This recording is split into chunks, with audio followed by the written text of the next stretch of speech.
Hey guys, I'm FatBuddyCat, and this is a wicked little mini bike.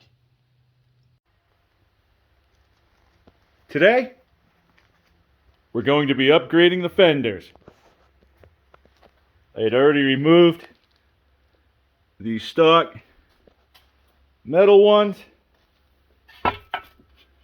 and I have a set of plastic ones ready to go on. Sort of. Maybe a slight modification. These new fenders that we're using are stock as well. It's two front fenders off of a Coleman CC100X. I ordered one directly from Coleman Powersports, and I scooped the other off of the mini dirt track racer project. My beef with the metal, well, they're a little bit heavier, but more so the CLANG. So when pebbles and stuff are coming up and they're hitting the bottom, they make a ridiculous amount of noise. On the plastic, not so much. One thing to take note of right off the bat, the distance of the mounting holes are not the same. Look to be a lot wider on the stock job. From the side, you can see the different taper that these fenders have. I don't mean that they're different from one another. They just have two different ends. Fat side and a skinny side. We're going to be installing them so that the skinny side goes out. So this would be the rear, and that will be the front. On both fenders, we're going to be making use of one of the holes that are already there from the factory.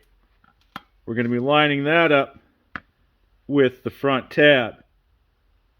For right now, I'm just going to hold that in place with the stock hardware. There we go. And just finger tight.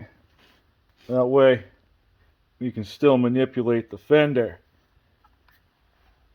Back here, the holes are not going to line up.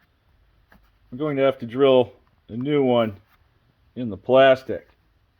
That should be super simple. I have a piece of wood, just a chunk of 2x6 that I'm going to stuff up under the fender on top of the tire to hold things in place.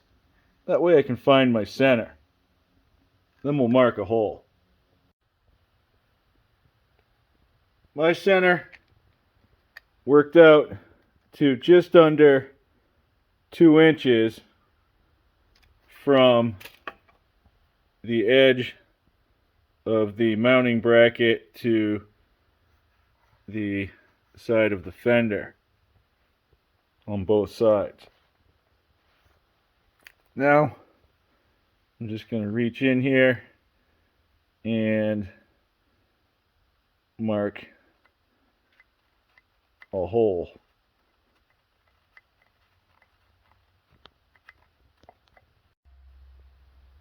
I just mimicked the exact same thing for the rear fender. I have my chunk of wood holding me up. Found my center, marked a hole. over on the workbench, I just drilled out both of my pilot holes right in the center of those marks I just made. I'm also going to be upgrading the hardware. That means I'm going to need a slightly larger hole for this one, and maybe that slot in the front. Let's find out. Yeah, we'll just ream that out a little once we figure out what size it is. I'm just randomly moving up in bits. The hole that I'm at right now is just big enough where we weren't exactly square or flush to our mounting point, and we're going to be yanking this thing around. It would be to our benefit to have this hole and this slot just a little bit larger than what we need. With these to the side for a minute, I'm now cutting out some rubber washers. I just traced a large one that fits right under the tang. That way it will somewhat hide itself below. These don't have to be circles.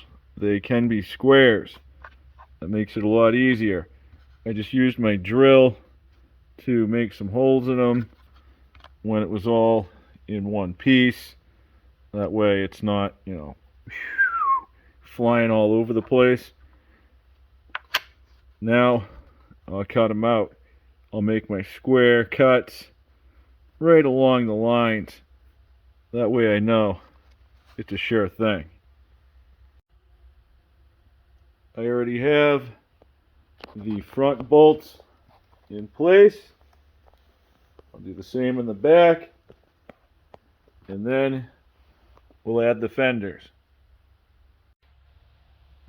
I hand tightened both of my nuts, and I'm putting the wrench to our new hole first, where the front is slightly slotted. It will help in bringing it up square. Once I get close, I'll juggle between the two and bring it home. Yup, that was totally worth the wait. I'm really digging that black on red. And now we have coverage right where we need it the most.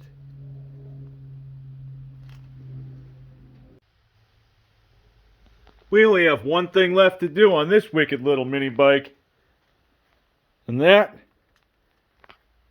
is choose a gear ratio and hook up the jack shaft. That's exactly what we're going to do next. Because as always, it's a work in progress. Have a good night, guys. Thanks for watching, and I'll catch you on the next one. I want you to stay. I want you to stay. I want you to stay.